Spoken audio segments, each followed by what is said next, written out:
40 Watters. Welcome back, 40 Watt Podcast. This week, I've got Adam, and I didn't ask you to do this beforehand because I wanted to let the listeners know that I am also... Is it Shoenfeld? Yes, perfect, yeah. Got it. Look at that. See, I wanted to take a stab at it live, make sure I knew how to say it. So yeah, man. So I've got Adam Shoenfeld, Nashville. I'm assuming you're in Nashville. We didn't cover that. You are, yeah. So Nashville guitar player. We're going to talk about... you've been on over 200 records at this point, I think is what I read. Actually. Yeah, that's. I wish I never said that because it's more now.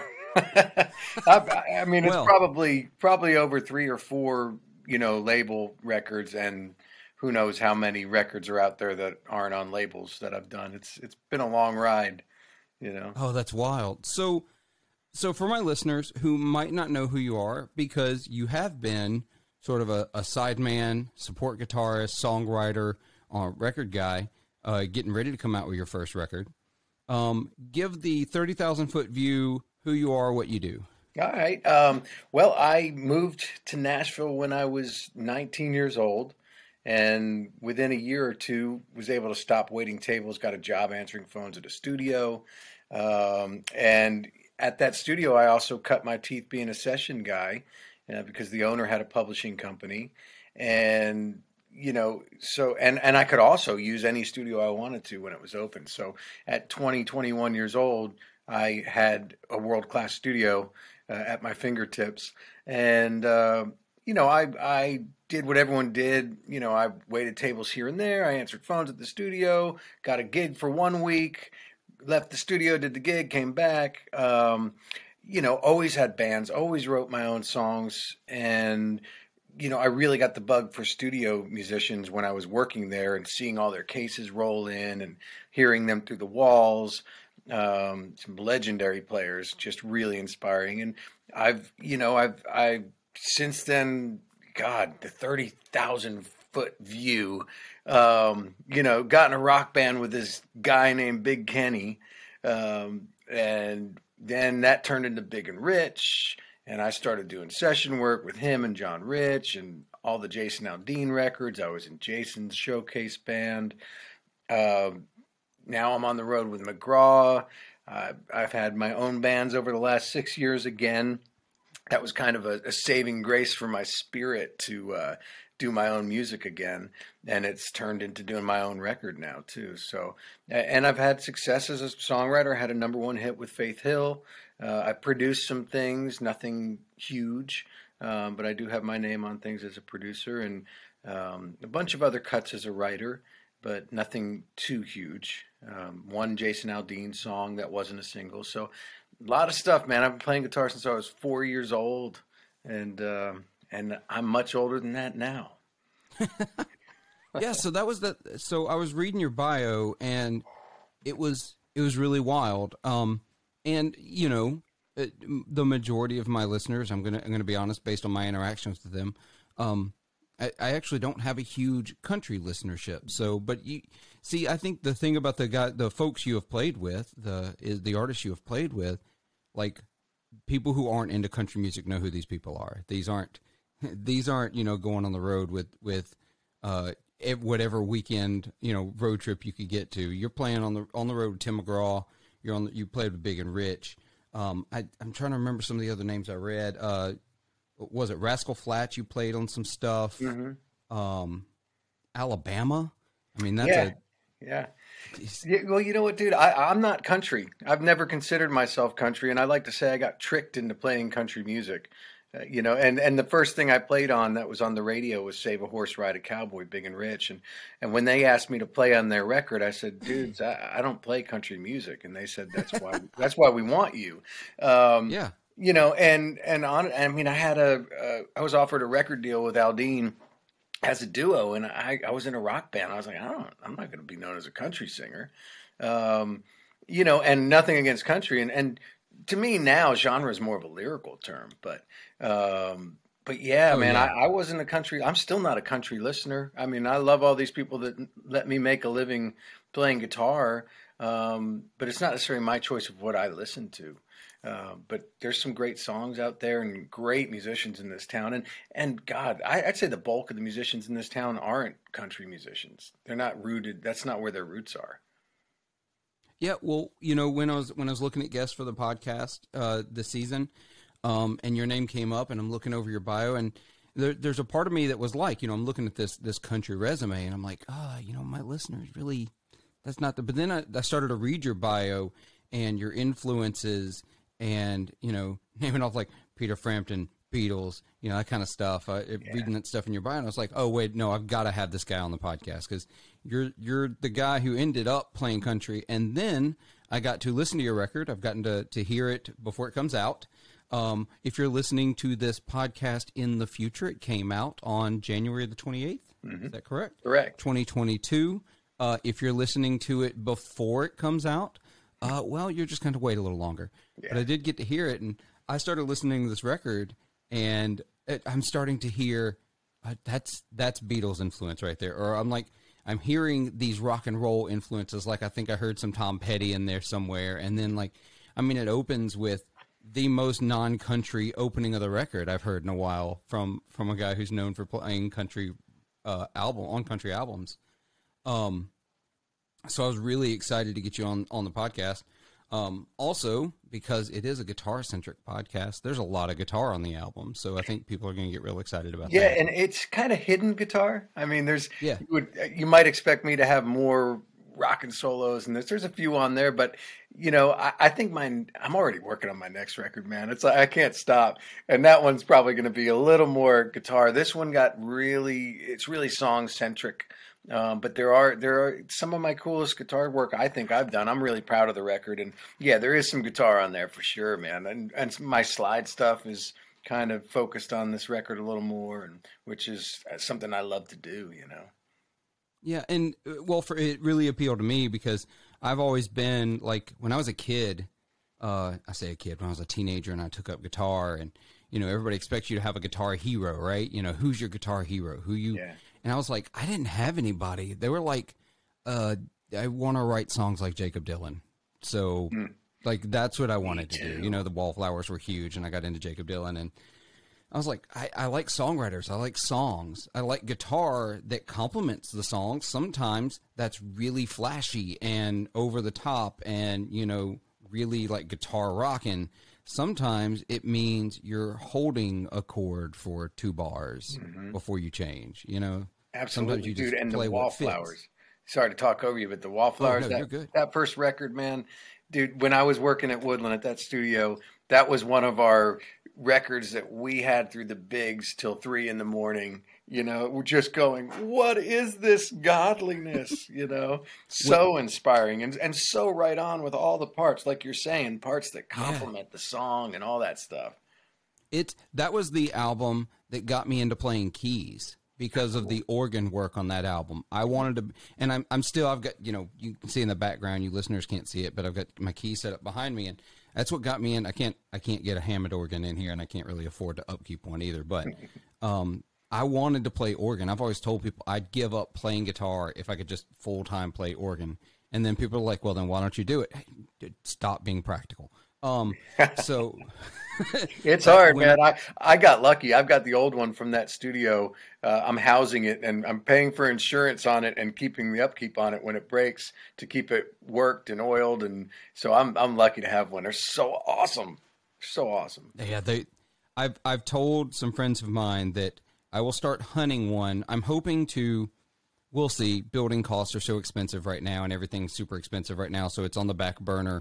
But here at my house, I'm on an acre. I've got a ton of land.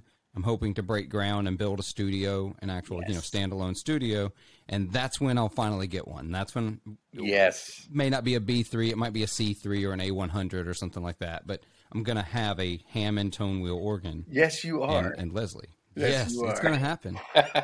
And that Wallflowers album, back when I used to do audio engineering, actually, I studied at MTSU for a couple of years there outside of Nashville before I moved back home.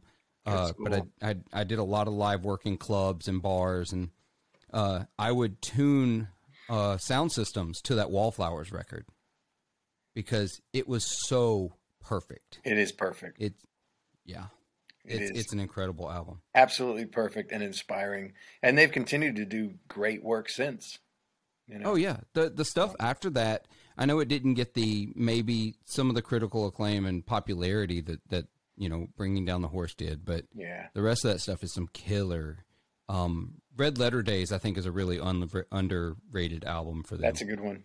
I listened to their most recent one recently, and it was cool too. But yeah, that's the kind of stuff I resonate with, man. Wallflowers, Tom Petty and the Heartbreakers, U2, the Beatles, the earlier Coldplay. Coldplay Yellow is one of the first songs I can remember right where I was the first time I heard it. Of all the music I've heard in my life, that's one I remembered passing under Hillsborough on 440 in Nashville when that song came on. And I'm like, what is this? It sounds like U2 meets Jeff Buckley, but all just real music, man. It just speaks to me. And that's what I think is the importance of music is it reaches out and grabs you, Yeah. And I nailed that Jeff Buckley reference too, because that's absolutely what it reminds me of. Yeah. I love Jeff Buckley was one of those that I really wish we could have gotten to see where his career was going as a guitar player and a songwriter. Yeah. Have you been able to check out the stuff that was left over from Grace that's come out, I think, recently? No, I don't think I have. It's been so hard to keep up with everything coming out. It's felt like there for a few months, especially with everyone having been locked down.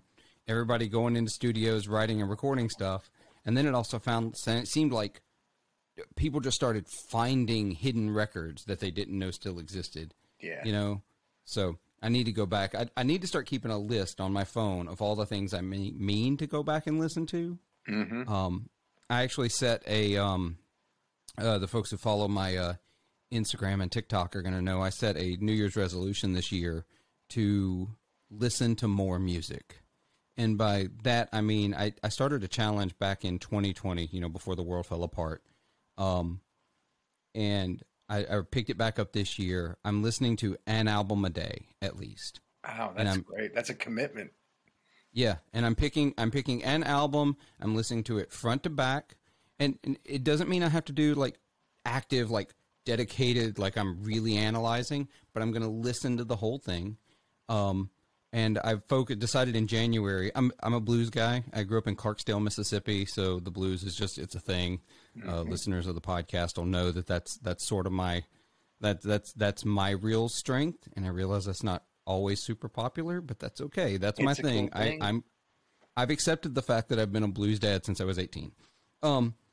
But I've focused on blues because I realized there were all these, paragon artists that I had never really listened to. Yeah.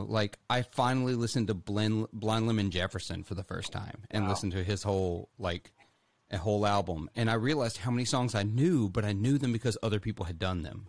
Mm. And I was like, I didn't know this. That's the roots. That's the roots of so much stuff there, man. Muddy. It is. It's beautiful. Yeah. Muddy, Albert, Freddie. All of them. Sonny Boy. I went through Muddy Waters' essential collection a little while back, and honestly, a lot of that I'd already heard because being from Clarksdale, Muddy Waters was from Clarksdale, and so it was kind of always been a thing that I was real drawn to Muddy Waters' music. But so it's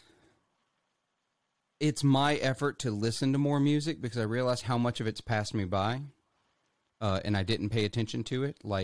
And I decided to do months themes. I think next month I'm going to listen to, this is going to be weird. I'm going to listen to a lot of the end of the 80s, early 90s grunge that I completely skipped. Mm-hmm. I never listened to Soundgarden. I never listened to Nirvana.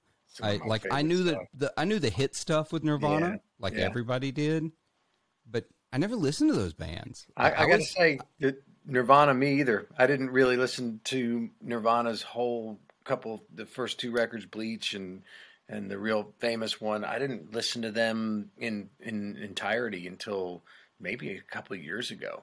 But Soundgarden, Audioslave, I was into that stuff for sure. Yeah. There's some good stuff. That age of my life, I was really into, it was weird.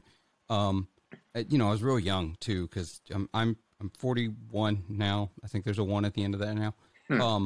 So I was real young. That stuff came about when I was like 10, and I was still listening to what my mom was listening to. So that meant there was lots of Patsy Cline and Ray Charles and Stevie Wonder in the house. There wasn't a lot of that kind of stuff going on, and we didn't have MTV. We had whatever 3 channels worked on the the local broadcast. Yeah, I didn't have it either.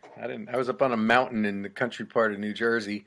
I don't know if my parents just couldn't afford it or if we just didn't have it.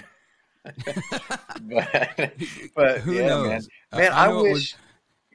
I was gonna say, talking about listening to an album a day. I wish I could do that. When you're making a living playing music, I'm always doing music, and then when I'm done doing music for other people, I'm doing it for myself. So it's like I catch myself not listening, and I actually this morning driving, instead of putting on satellite radio, the devil, no, instead of putting on satellite radio, my iPod or my iPhone came on shuffle, and I was like, oh, it makes me like there'll be songs on an album I'd skip over, but if I'm listening to the whole record, but if I hear it on shuffle, I'm like, oh, what is this? And I would have skipped over it, in a record. Yeah. So, but it made me go, wow, I need to go back and listen to that record and learn those guitar parts. And then I did that 3 songs in a row. I need to go back to that record. I need to learn those guitar parts. Third one happened, and then I went, I'm never going to remember which ones those were. But I really need to, man. I want to so bad, man.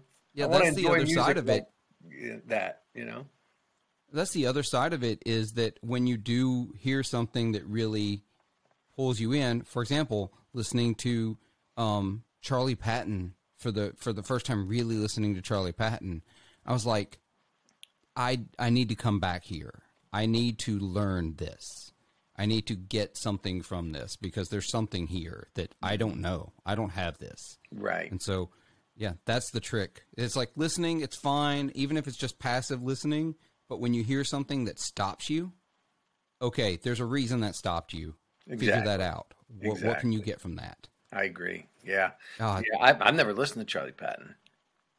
So. You absolutely should. New one. I don't know what I expected. Down. Yeah, write it down. I don't know what I expected. Listening to some of these guys and women. I listened to Bessie Smith's like quintessential collection. I can't remember what the album is actually called, but now doing this for blues is an exercise in patience, because some of these must listen to records are the quintessential or the such and such, or like the historic, where they're like 2 hours long. It's like, this was like a quadruple LP or a double CD. You got to invest. Mm-hmm. I love the blues too, man. When I moved down here, I think the first studio I went into, I found a studio through a friend, and I recorded like 5-6 blues tracks, original blues tracks. That's kind of where I was. I was in metal bands. The band I moved down with was kind of like Richard Marx meets Billy Joel meets the Commitments. I don't know if you even remember the Commitments. I do. But it was like a soul. It was a movie about a band. Yeah. But so I was in all different kinds of bands, but my writing for me personally at that time was blues, and like total sappy love ballads, As we all start out writing. Yeah. Especially if we start writing as teenagers, because that's the thing. We're either writing about anger or love, or what we think is love, or anger disguised as love, or love disguised as anger, or something like that. I'm still writing about those. Anger, love, politics, Yeah. Oh, the politics, that's a whole other animal. We tend to steer clear of those. Those are fighting words, and it doesn't matter what you want to talk about either. No, I am not going there. I don't understand politics. That's what I've always said. I don't understand politics enough to talk about it. Now I just understand that there's a whole bunch of BS going on, and I definitely don't want to talk about it. Yeah, exactly. So, boom, next subject.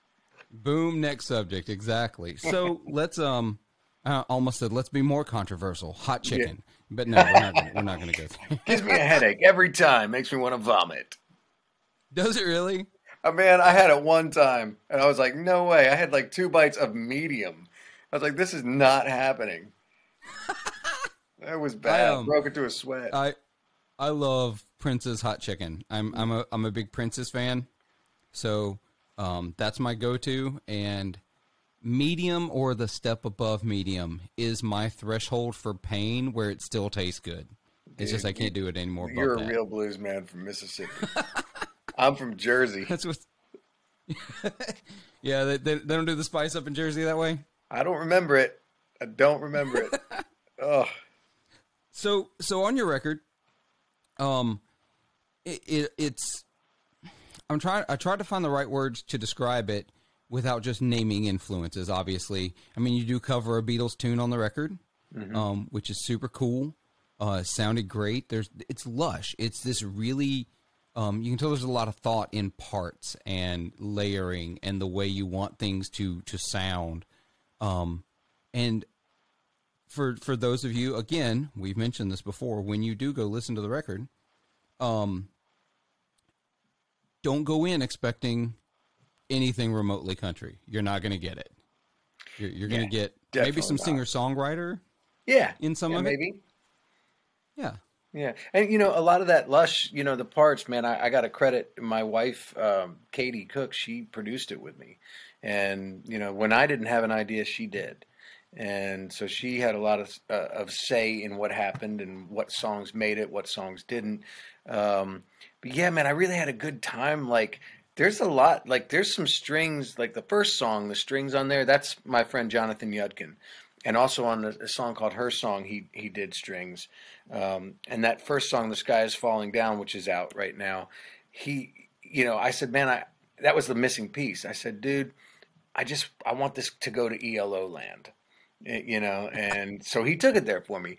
But there's a couple other songs. I'm trying to think of the one, like 11, and one other one. I did the strings on my iPad on GarageBand. Really? Those strings are so freaking cool. They're so playable and so awesome. And they just tucked in there nicely. And I just had a really good time. There all that, I said hidden guitar. Like there's all these parts on there that might be just single note stuff with a cool delay. It was about texturing and layering, And I also like to call the record like an accidental, blanking. I was looking at my teacup. What do they call that when they accidental concept record? Yeah, big word. Gotcha. I couldn't remember. It was an accidental concept record, like so Norwegian Wood. Until I even put it in song order, I forgot that it was called Norwegian Wood. This Bird Is Flown. Well, perfect ending song for a record called All the Birds Sing. I didn't even realize I was doing that. Cutting that song was a complete accident. I just got an old acoustic back that was fixed, and I started playing Norwegian Wood, and I started hearing bum, bum, bum, bum, more rocked out version of it. So I recorded the acoustic, then went in and recorded the drums. But anyway, and then other songs, like you'll notice if a listener goes through and listens to the whole record, there's like a couple songs that have one lyric from other songs, and I didn't even know I was doing it, and it makes me go, okay, well, I don't want to do that all the time. I don't want to say the same thing. But for this, it works, man. It's like I was really proud. I don't listen to my own record much, but sure, I did a couple times just to make sure I was happy with it. And boy, there were a couple listens. I was like, wow, I think I made a real record here.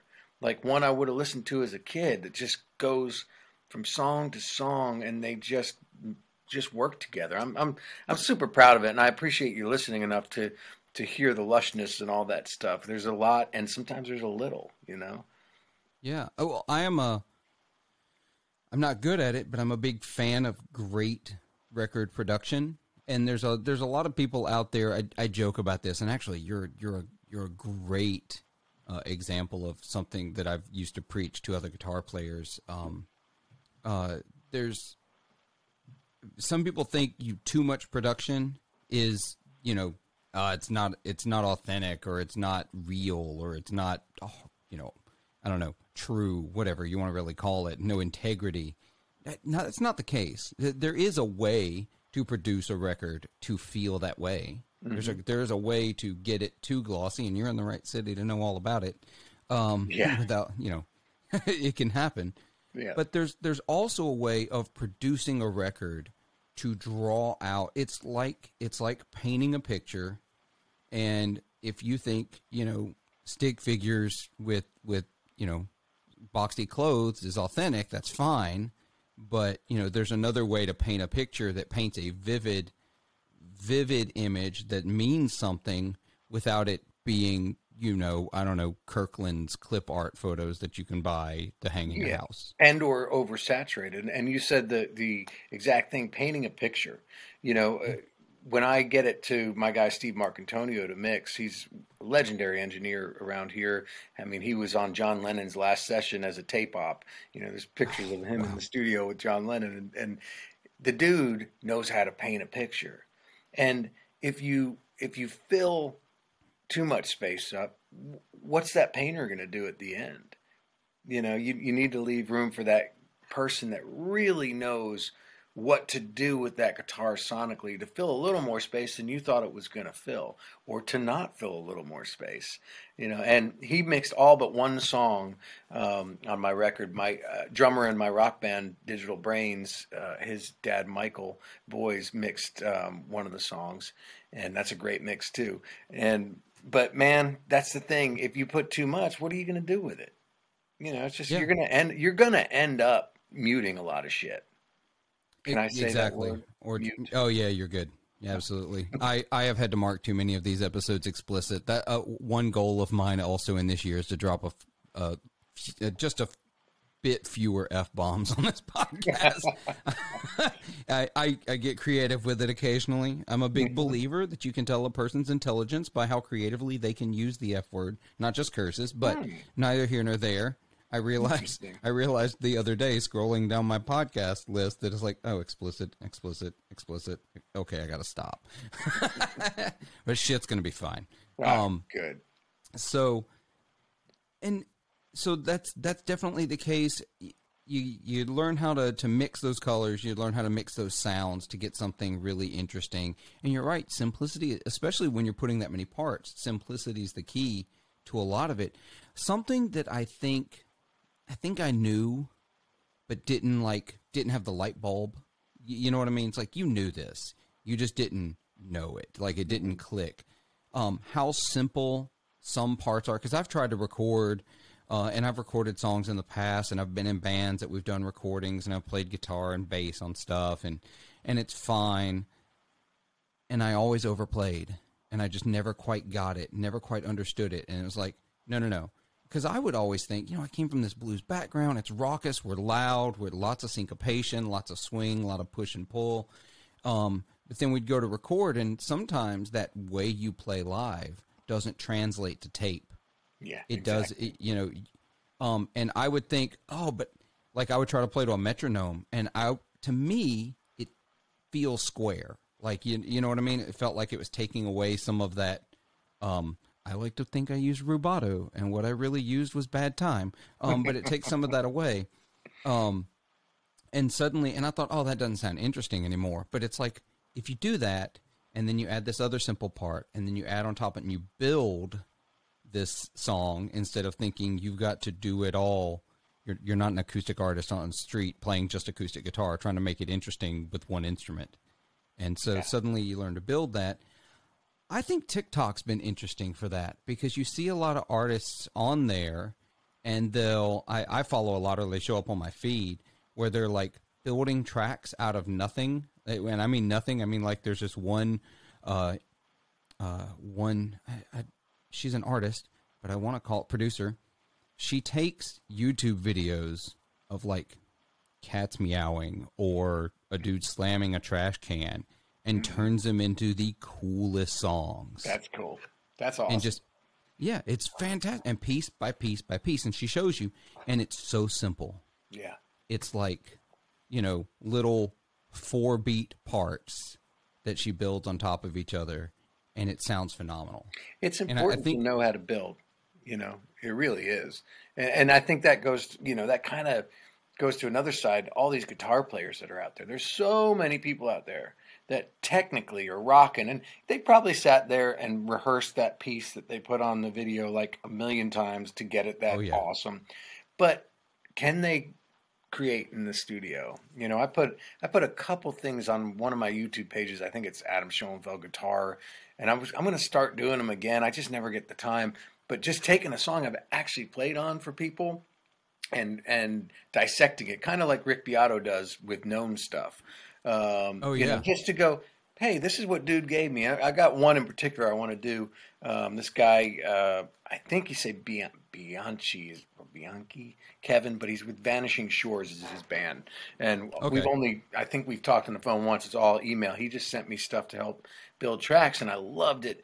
And I just really want to, I want to showcase his stuff because it's cool, but also say, this is how I do it. Maybe it'll help somebody with that, exactly what you're talking about. That's more important than the technicality. That's the downfall is there's all these people out there that are technically great, but can they not be technically great? I'd like to think that my technical greatness frickin' went away. I'm trying to get some of it back now, but you get in the session world and it's like, you don't need that. You don't need the speed. You don't need, you need knowledge and all that. But, what works in a song is not what works on a 60-second video, Exactly. Not to slam 100%. On them, because I can't do what 80% of those people are doing unless I sit and practice it as much as they do at this point. Yeah, it's fantastic talent. And my favorites are always the ones who find a way to, again, it always comes back to songwriting for me. They write interesting songs. Like I see the videos of the guy or girl just shredding guitar, and I'm like, oh, that's great. But the ones that stop me are the ones that they manage in 60 seconds to tell a story that's interesting. Or I guess technically TikToks, you can do 3 minutes now, but 60 seconds was the original. Those are the ones that stop you in your tracks. And it's fascinating. Songwriting has always been the thing. It's the most infuriating thing I've ever encountered in my entire life. Songwriting is hard. I hate it, but I haven't gotten past the internal critic yet.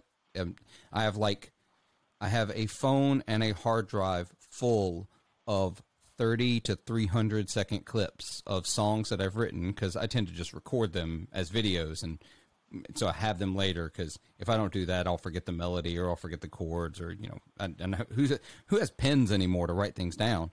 But I've got just gotta be hundreds of clips at this point, and I can't seem to develop them the way some songwriters do, because the process is so torturous to me. Well, a common mistake that a fresh young songwriter makes is thinking just because they finished a song, it means it's good. Because you put so much emotion into it, and you finish it, and you're like, this is great. And it's not, it takes a while to be able to really critique your own songs. It's taken me forever. And sometimes granted, everyone has an opinion, but for me, the one song that made me know I was doing a record didn't make the record, because my producer was like, really? It's just not as good as the other songs. And I'm like, really? I think it is. No, it's not. And we had the discussion several times, and I think she's right, but it took me a while, And one of my favorite country songwriters, I said to him one time, I was like, man, do you ever write a bad song? He said, yep, I just don't play them for anybody. It's true. It's you've got to, that's always the thing. I went to a bunch of lectures at MTSU from songwriters, as part of NSAI there. And, the common thing they all said was, you've got to write a lot of bad songs to write great songs. Absolutely. You've got to write a lot of bad songs. And that's the part that's always stopped me. And I'm sure there's a lot of songwriters, who are potential songwriters that listen to this podcast, that they don't think they can write songs. And well, if you don't think you can, then you're right. But if you think you can, you're also right. Absolutely. You just got to write them, even if they're bad. That's the part that I had to learn in recording guitar parts too, is just because you can play this doesn't mean you should. And every song is not an opportunity to showcase your ability as a guitar player. Exactly. I can't agree more. Totally, dude. Totally. So the songwriting process, you've done a lot of solo writing, you've done a lot of team writing. Do you intentionally seek out other songwriters when you seek out songwriters? They seek you out, or is it just something that just sort of organically happens? Yeah, it's organic. I have people that reach out to me and say, "Hey, I'd love to write with you." I have had people in the past that I like to reach out to. Especially when I was trying to do the Nashville thing. I'd definitely be trying to get those people that really do that well. I realized with that kind of stuff, like writing for the country artists and targeting it, that I really write better as a producer because I don't have the country lyric in my skill set. But I do have the melodic and a way to say things more poetically and cool. But now for me, really doing my own stuff for the last several years, I really wait for those moments with myself. I'm a little more confident in my own writing.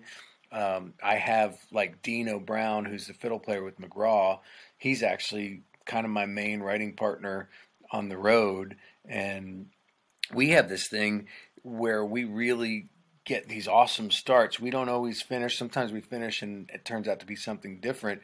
But I've ended up like writing with him, and then I bring it to Katie because we've had a band together. We write together all the time, and we'll finish it. So I've found this kind of cool thing, and a couple people that I know, I can write with them, and I don't have to worry about they're not going to come in and want to write a song for Blake Shelton. Because I mean, yeah, it would be nice to have that feather in the cap, but that's not what I'm about. I'm about happiness right now. I'm not about stressing out trying to write the next song about sitting on a fence eating pumpkin seeds.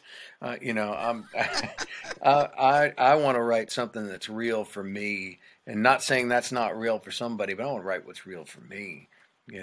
Right. And you want now to write the songs and have artists find it, or have you yeah, find maybe one it. day they will. Yeah. Like Lori McKenna, Humble and Kind. She writes her own style of stuff, but Tim gravitated to her, and so did Faith, or Faith first, I think. But she writes her own thing. She's kind of folk kind of deal, and man, it's amazing. And you know what? If something comes of me doing my own thing like that, great. That's awesome. But I want it to be real. I want it to be genuine. There was another country artist. I'm not going to name him because I was a little let down by this comment. Somebody I was working with, and he's a cool dude. But I said something to the effect of, "Man, you can tell when something's just not heartfelt, a song." And he's like, "Whatever," basically. And I was like, "Man, really? Okay, whatever." It was just a little like, I don't know, man. But, and I guess he's kind of right because there are writers that write from a formula, especially in country music, and in pop music. They know how to do it, so it might not be heartfelt. I just love pulling from real life, man. If I can pull from something that's really happened to me or I've seen happen with or to somebody I love or know, it just, to me, makes a freaking statement, Yeah, it was like I heard an interview years and years and years ago, and I wish I could remember exactly where it was and find it again, but it was someone was asking Lyle Lovett about his songwriting process. And I love Lyle Lovett. I absolutely love his songwriting. I think he tells great stories. And he said, "Yeah, I don't want to sing a song or write a song that I haven't lived, that I don't know what I'm talking about." And so they said, "So your song, If I Had a Boat?" And he's like, "Sometimes you got to put a horse on a boat." It's like, and so it's like, I'm not going to try to track down his life and see if he, as a kid, he tried to get a horse on a boat, but that was the thing. Yeah. He's like, no, even something as absurd as a song about a kid wanting to put a horse on a boat. Yeah, at least he had a comeback for you. When yeah, exactly. He was ready. I had an experience with him one time. I was playing with Radney Foster. We were doing a rodeo in Texas or something, and we were the opening band for Lyle. And I forget the name of the record. That the record with "Here I Am." In the beginning of that song, he's talking, and at the end of it, he goes, "And please, if it's not too late, make it a cheeseburger." And I'm like, young 20s or mid 20s, and I'm just having fun. I'm on the road, and he's backstage talking to Radney. I'm like, "Oh, this is cool." Introduces me. I'm like, "Hey, nice to meet you. Can you say cheeseburger for me?" And he looks at me and goes, "I'm not working." I was like, "Oh." Oh, man. And I felt like such a jerk, And I think a little bit at the time I might have thought he was a little bit of a jerk, but I don't now. I know that he wasn't working, and I was kind of being an annoying kid. But boy, this is funny. It's a cheeseburger, man. Yeah. He's such an interesting character in the music world. I like to tell people, and listeners, I'm sorry you've heard this story before, but I haven't. I tell people all the time that Lyle Lovett once opened for a band I was in. Mm-hmm. And it's fun to tell it from that perspective, but that's not really the truth. What the truth is, a blues club in Clarksdale I used to work at, Ground Zero Blues Club. One of the co-owners, that wasn't Morgan Freeman, the other co-owner, for those of you that are familiar with Ground Zero Blues Club, was having a birthday party, and they hired Lyle Lovett to come play this birthday party. And that's great. That's awesome. So, but Lyle was only playing until like 10, right? And they didn't want to stop partying at 10. And so they hired a blues guy that I was playing guitar for at the time named Big T to come play after Lyle was done. And so I sat and watched Lyle play. It was a great show. And then we played from like 10 until like 2, something like that, something crazy like that. And so, yeah, I like to tell people that Lyle Lovett opened for me once. Heck yeah, he did. Yeah, I wish that were the real case, but no, he was lovely. He was very cordial and friendly, but I also didn't ask him to say cheeseburger, so yeah, he would not have been as nice for sure. Yeah. Yeah. Well, I would have said the same thing. I would have said he opened for me too. So just so you know, no. We're of like mind for sure. No, it was a cool experience. I've always been a fan of his music, even in my anti-country days. I've had a few of those. Pretty. I'm with you. I did when I was younger, and it was just I don't know. I just didn't really gel with it. And I didn't get it. Now that I'm so immersed in it, I can't help but respect it and be thankful that I've made a living in it. And honestly, the old stuff, Waylon, Johnny Cash, all the old stuff, Hank, Merle, it's like there's some quality songs in there, Yeah. So it is what it is. To me, it's the repetitiveness and the same subject that just pissed me off for a long time. And now I'm just like, whatever, that's what it is. It seemed like for a while there recently, I say recently in the last 10 years, it seemed like every other T-shirt or song talked about T-shirts and pickup trucks and mud and Budweiser. I was like, that really was like the four horsemen of pop country radio for a while there. Yeah. Oh, I think it was 2013. Somebody put this mashup of all these songs. I can't remember exactly what it was, but all these hit country songs, or maybe they wrote it and sang it, but it was all the same. Daisy Dukes, pickup trucks, bonfire, beer, blah blah blah blah blah. And it was right when I got my cut with Jason Aldean called "Laid Back," and I listened to that thing, laughing. I went, "Yep, that's in my song. Yep, that's in my song. Yep, that's in my song. Check, that's in my song." And yeah, that's the thing. It's like pop music follows a formula. So does country. Everything kind of follows a formula. I think pop and rock just leaves more room for emotion. But there's some bands that are and artists that are cutting through country now. It's like Brothers Osborne, Little Big Town, Casey Musgraves, Chris Stapleton. Love Casey Musgraves. Quality bands that could sit anywhere, and the genre doesn't matter. And that's the thing. Genre to me, lyrical term. It's all about your lyrics, especially now with the It used to be, someone said country music, you expected steel guitar, a fiddle, and some super clean electric guitar, maybe. Yeah. You know what I mean? Now, country music includes a lot of the same elements of pop or rock or any other style. It's all about the songwriting and the storytelling.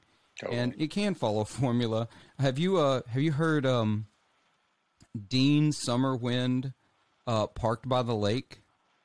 Oh, yes. I can't pull it up in my brain right now, but I remember hearing it and thinking it was really funny. It's essentially about being parked by a lake 80 miles from Santa Fe, and it's like 17 different ways to say that same sentence. Yeah. That's good shit. It's brilliant. It's absolutely freaking brilliant. Yeah. So yeah, that's my thing, is like authenticity, and that's a term that's thrown around too much anyway. But there are some great songs. I went to the record store and bought a couple of Johnny Paycheck records recently, and just really started listening to the stuff before he sang "Take This Job and Shove It." Like the stuff before that's great. Right. But you gotta go looking for it. You gotta find it. Yeah, pre-commercialized. Yeah, 100%. Well, I tell you what, Adam, we're approaching the end of the podcast here, and we're gonna wrap up. We're gonna go over to the Patreon episode, and I'm gonna ask you all of the gear questions that I know all my guitar player listeners have been waiting for. And see, this is how I goad them into becoming Patreon supporters, is to hear all about the gear. And I appreciate you having me on this, man. So anything I can do. No, man. Yeah, I'm having a blast. Everybody make sure that you go after January 28th and check out the record, All the Birds Sing by Adam Shoenfeld. I'm sure it'll be on all of the song streaming platforms that won't pay you at all. It's okay. Sucks. It's not about that for me, Yeah. I'm sorry to cut you off, but you can hear The Sky Is Falling Down now, and as of Friday the 14th of January 2022, if you pre-order or pre-save, you can hear a song called Getting to Me as well. Awesome. Fantastic. And if you go listen, make sure that you go to Adam's website, which is down in the description below or in the show notes, and buy the record. Buy some music. Buy some physical music, y'all. Seriously, because that's the best way you can support the artist that you actually like. It's what I do. I find great artists on Spotify. Then especially if they have vinyl, I'll especially buy it on vinyl. Yeah. Apparently vinyl's real hard to come by right now, though, because of Adele, but whatever. I learned recently, apparently. Yeah, apparently, because they pressed like 500,000 vinyl copies of her new record. Wow. And there's only so much vinyl production bandwidth in the world right now because of the one record producing shop, I think in Japan, maybe China, that burned down. And so there's like 2 places in the world right now that can press vinyl. They don't talk about that on CNN or Fox. I didn't know about it. Yeah, they're way backed up on vinyl production. So, eventually other people will get. I'm not throwing shade at Adele. Like, seriously, I love her. On the guitar nerd. Oh yeah, she's fantastic.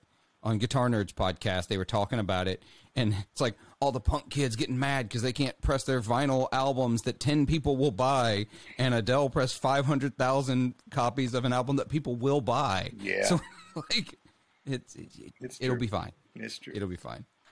All right. Well, we're going to wrap up here. Appreciate you, and check out the records. Y'all check out the notes, and we're going to go over to the Patreon. Rock Later. on. Cool.